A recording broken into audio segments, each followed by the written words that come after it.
এখন দেখবেন fresh drinking ওয়াটারের সৌজন্যে ঈদে বাড়ি ফেরা।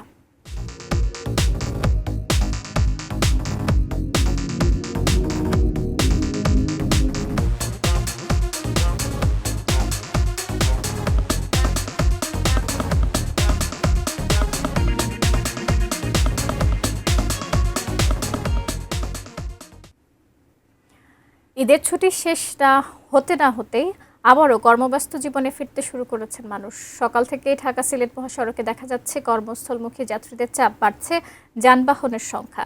ঢাকা সিলেট মহাসড়কের সবশেষ তথ্য জানাতে ব্রাহ্মণবাড়িয়ার বিশ্ব রোড মোড় থেকে যুক্ত হচ্ছেন পূর্বাঞ্চলীয় ব্যুরো প্রধান পীযূষ কান্তি আচার্য। পীযূষ, কি অবস্থা দেখতে পাচ্ছেন? যাত্রীর চাপ সম্পর্কে একটু জানাবেন।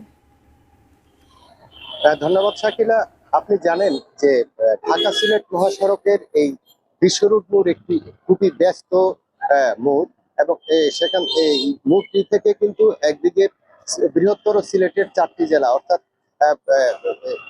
যে 4টি জেলা রয়েছে সুনামগঞ্জ, মৌলভীবাজার, হবিগঞ্জ এবং সিলেট, এই এই 4টি জেলার প্রায় হাজার হাজার হাজার যাত্রী কিন্তু আবার তাদের কর্মব্যস্ত জীবনে ফিরে যাচ্ছে। এবং এই বিশ্ব রোড মোড় থেকে কিন্তু চট্টগ্রামের দিকে একটি সড়ক গিয়েছে এবং ওই দিকেও কিন্তু যাত্রী চলাচল করছে। আমরা সকাল থেকে এখানে আছি, সকাল থেকে কিন্তু আমরা দেখতে পেয়েছি যে এখানে কিন্তু যাত্রীদের প্রচন্ড ভিড় রয়েছে এবং এখানে যানবাহনের সংখ্যাও কিন্তু অনেক বেশি। মাঝে মধ্যে কিন্তু থেমে থেমে কিছুটা যানজট হচ্ছে, কিন্তু এখানে হাইওয়ে পুলিশ এবং সেনাবাহিনী যৌথভাবে কিন্তু এখানে ট্রাফিকিং করার কারণে খুব বড় কোনো দুর্ভোগে পড়তে হয়নি এখানকার যাত্রীদের।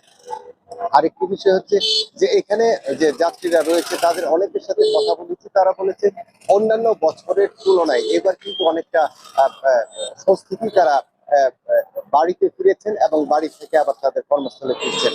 এখানে অ্যাপকনস ইনফ্রাস্ট্রাকচার ভারতীয় যে ঠিকাদারি প্রতিষ্ঠান, তারা কিন্তু এখানে সড়কের মেরামত কাজ করছেন এবং একটি সড়ক নির্মাণ করছেন। এখানে বৃষ্টি হলে কিন্তু দুর্ভোগ অনেকটা বাড়ে। আজকে কিন্তু অনেক প্রচন্ড রোদ আছে এবং সেই কারণে সড়কও কিন্তু অনেকটা ভালো রয়েছে, খানাখন্দ অনেকটা ভালো রয়েছে।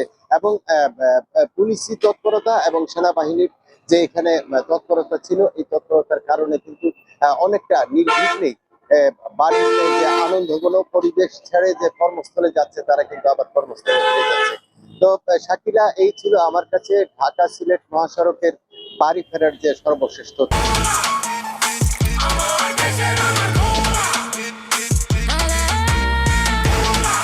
Frescura.